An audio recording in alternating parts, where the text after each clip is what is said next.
Bismillahirrahmanirrahim. Alhamdulillahirrabbilalamin. Allahumma salli ala Muhammadin wa ala alihi wa sahbihi wa man tabi'ahum bi ihsanin ila yaumiddin, amma ba'd.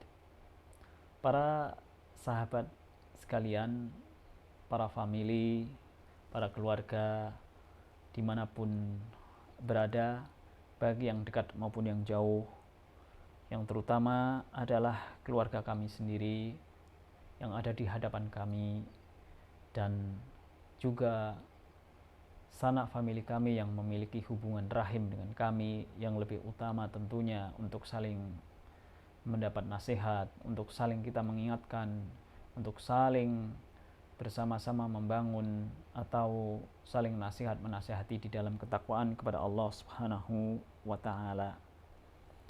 Para sahabat sekalian, rahimani wa rahimakumullah, para sanak famili dimanapun Anda berada, sering kita di dalam kehidupan sehari-hari berikhtiar untuk mengupayakan agar jasmani kita ini sehat walafiat. Tentunya ini adalah suatu perkara yang penting, karena seorang muslim yang sehat tentunya lebih baik daripada seorang muslim yang secara fisik lemah, sehingga banyak terhalang untuk melakukan aktivitas ibadah. Oleh karena itu, kita berikhtiar sehat dengan berbagai ikhtiar, makan yang baik, tidak harus mahal, namun berusaha untuk seimbang. Sekali lagi, tidak harus mahal. Terus kita juga ikhtiar dengan jangan menjadi orang yang mager, malas gerak. Kemudian juga kita berdoa kepada Allah Subhanahu wa Ta'ala agar kita diberi karunia nikmat sehat, karena terkadang kita lalai. Ada dua nikmat yang sebagaimana pelajaran dari sabda Nabi SAW, dua nikmat yang sering dilupakan oleh seorang hamba atau hamba Allah adalah nikmat sehat dan nikmat waktu luang. Nah, itulah tentang perhatian manusia terhadap jasmani. Perhatian kita terhadap jasmani, kesehatan jasmani merupakan hal yang penting. Namun demikian, para keluarga, sanak famili dimanapun kita berada, bahwa yang penting lagi adalah kita bagaimana memelihara kesehatan hati, gitu kan? Karena hati adalah ibaratnya poros.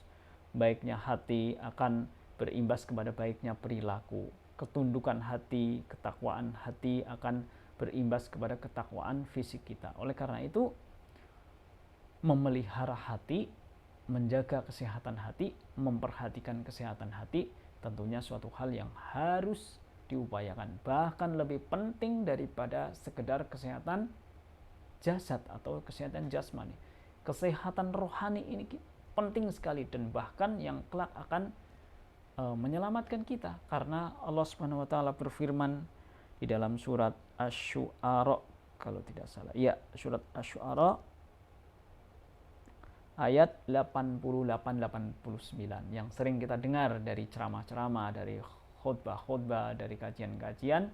Allah Subhanahu wa Ta'ala berfirman, yauma la yanfa'u malun wala banun illa man atallah biqalbin salim, illa man atallah biqalbin salim, yaitu di mana di hari harta dan anak-anak tidak berguna, melainkan apa? Kecuali orang-orang yang menghadap Allah dengan hati yang bersih.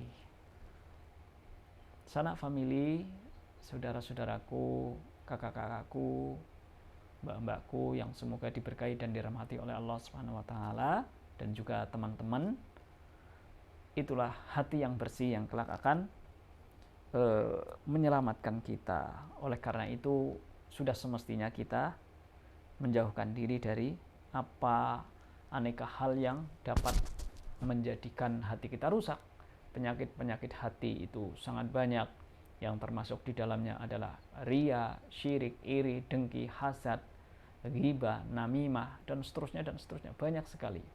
Dan itu semuanya kita tidak mungkin tahu kecuali duduk di majelis ilmu, minta nasihat kepada orang-orang yang paham. Nah, para keluarga sekalian, sanak famili dimanapun Anda berada, dan juga teman-teman sekalian, dalam rangka mewaspadai lahirnya kerusakan hati, ulama pada memberi nasihat kepada kita semuanya. Sebagaimana misalnya di dalam risalah yang pernah di-share oleh salah seorang dari keluarga kita di grup-grup keluarga, yakni nasihat Al-Imam Hasan Al-Basri yang sangat bagus. Beliau menyampaikan rusaknya hati terlahir dari 6 hal. Apa para sahabat sekalian? Rusaknya hati, kata beliau, karena ada 6 hal, atau yang menjadikan penyebab rusaknya hati ada 6 hal. Kata beliau yang pertama adalah mereka menyengaja melakukan dosa. Nah, orang yang ada yang menyengaja melakukan dosa dengan argumen apa? Kan nanti bisa bertobat, kan Allah Maha Pengampun. Ini adalah talbis iblis. Pertanyaannya adalah, iya kalau kita diberi waktu untuk bertobat, iya kalau kita diberi taufik oleh Allah Subhanahu wa taala untuk bertobat. Oleh karena itu nasihatnya para ahli ilmu itu, tobat itu tidak boleh ditunda. Ya, terbetik lisan kita untuk bertobat kapan saja. Jadi tidak nunggu, apalagi na'udzubillah, sampai terbetik keinginan berbuat dosa dulu, nanti kan juga bisa bertobat. Nah, inilah pintu yang melahirkan rusaknya hati, kata beliau rahimahullah ta'ala. Yaitu yang pertama adalah mereka menyengaja melakukan dosa dengan anggapan nanti kan bisa bertobat. Nah, itu yang pertama. Kemudian yang kedua, teman-teman sekalian, yaitu mereka mempelajari ilmu namun tidak mengamalkan. Ingat teman-teman sekalian, petuah atau tinta emas yang ditulis oleh Al-Imam Bukhari yang sering diulang-ulang oleh para guru-guru kita, yang mana beliau mengatakan al-ilmu qablal qaul wal amal. Ilmu itu adalah ilmu terlebih dahulu sebelum berkata dan beramal. Nah, ini tentunya menjadi cambuk bagi kita semuanya. Janganlah kita berkata melainkan harus dibarengi dengan ilmu. Karena ilmu, kata para ulama, kita akan meraih kebahagiaan dunia juga dengan ilmu, meraih kebahagiaan akhirat sudah pasti dengan ilmu. Makanya menuntut ilmu adalah jalan pintas menuju surga. Para sahabat sekalian, yaitu yang kedua, sebab-sebab atau hal yang dapat melahirkan rusaknya hati adalah yaitu mempelajari ilmu namun tidak mengamalkannya. Kemudian yang ketiga, lanjutan dari poin yang kedua adalah mereka mengamalkan ilmu namun rusak niatnya. Ada orang-orang yang ngaji, ada orang-orang yang menuntut ilmu, namun ketika mengamalkannya rusak niatnya. Ingin dipuji orang, ingin disebut sebagai orang yang alim, dan seterusnya dan seterusnya. Ini tentu suatu hal yang sangat tercela, tidak linier dengan apa maksud ilmu dituntut, yaitu untuk mendekatkan diri kepada Allah Subhanahu wa taala. Orang semakin faham dengan ilmu, mestinya semakin takut kepada Allah Subhanahu wa taala, takut akan azabnya, dan memadukan antara harapan dan takut. Kita harap adalah bahwa Allah Maha Pengampun, Maha Agung rahmatnya. Namun di satu sisi adalah kita khawatir jangan-jangan amal kita, karena kita tidak memperhatikan syarat terpenuhnya amal yang baik, jangan-jangan tertolak malah. Naudzubillah. Nah, yang ketiga kata beliau adalah orang telah memiliki ilmu namun di dalam ketika mengamalkannya yaitu lalai dari mengikhlaskan niat. Kemudian yang ketiga, yang keempat, yaitu dia memakan rizki, menyadari bahwa rizki itu dari Allah Subhanahu wa taala, namun titik sampai segitu, lupa bersyukur, lalai daripada mensyukuri nikmat yang telah dikaruniakan oleh Allah Subhanahu wa taala. Yang pertama adalah orang yang melakukan dosa dengan anggapan kan nanti bisa bertobat. Yang kedua adalah orang menuntut ilmu namun tidak mengamalkannya. Kemudian yang ketiga adalah orang mengamalkan ilmu namun lalai niat ikhlasnya dalam mengamalkan ilmu. Yang keempat adalah orang menikmati rizki, menikmati karunia dari Allah Subhanahu wa taala namun lupa bersyukur. Padahal salah satu kunci kebahagiaan seorang hamba adalah ketika diberi nikmat bersyukur, sebagaimana yang dalam Muqaddimah Qawaid Al-Arba yang ditulis oleh Syekh Muhammad bin At-Tamimi, bahwa salah satu kunci kebahagiaan seorang hamba adalah ketika diberi nikmat dia mensyukurinya. Ketika dia tergelincir di dalam perbuatan dosa, maka segeralah bertobat. Kemudian hal yang dapat menjadi rusaknya hati atau menyebabkan kerusakan hati yang kelima adalah adanya rasa hasad di dalam diri seseorang, yaitu tidak ridho dengan pemberian dari Allah Subhanahu wa taala.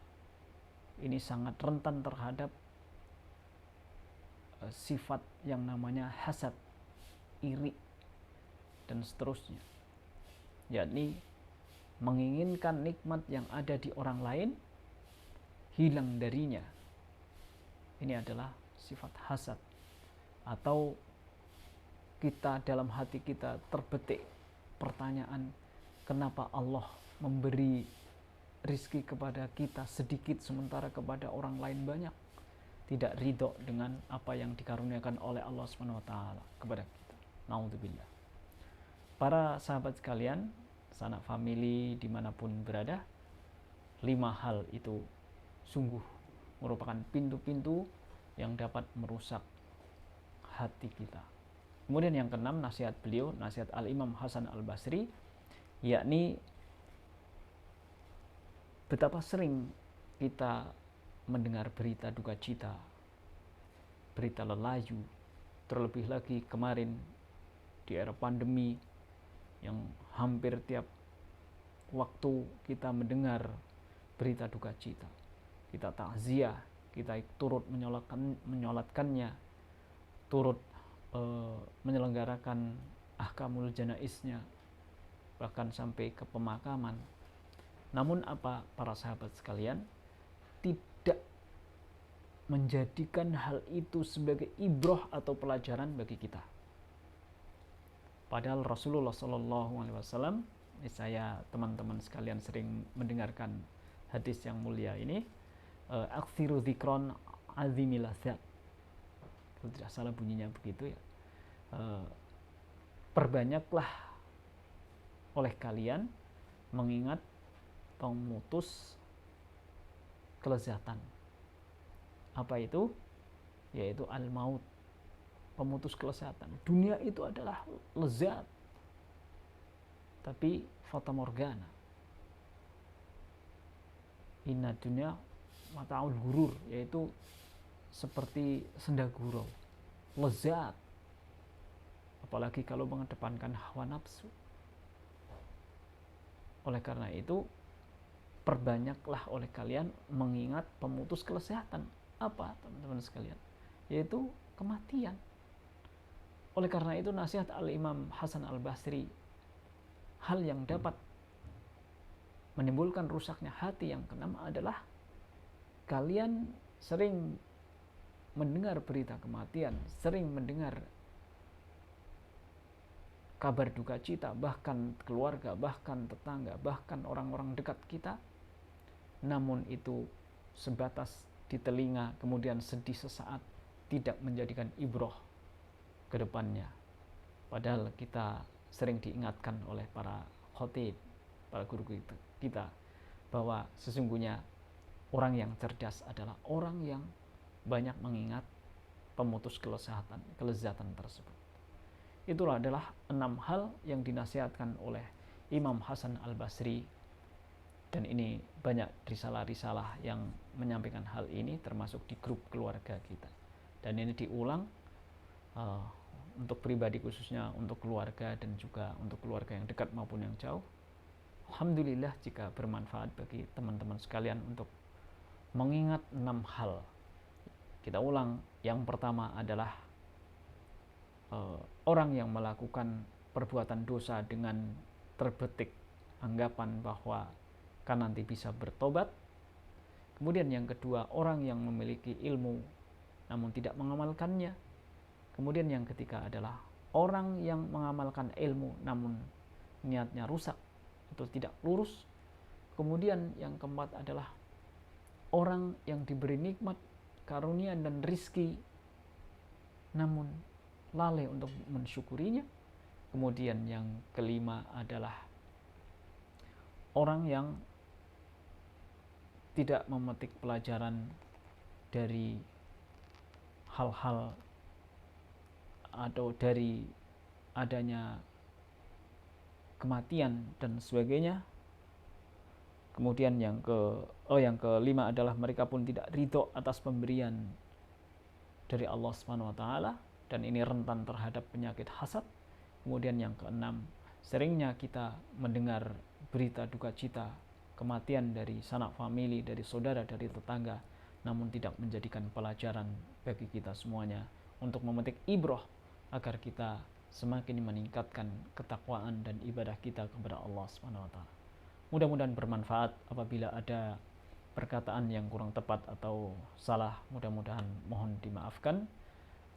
Ini adalah mengingat sama-sama, mengingatkan sama-sama murojaah ilmu, mengingatkan nasihat atau athar para salafus soleh yang intinya agar hati kita mudah-mudahan terjauhkan dari sikap-sikap atau sifat-sifat yang dapat merusak hati. Demikian, Assalamualaikum warahmatullahi wabarakatuh.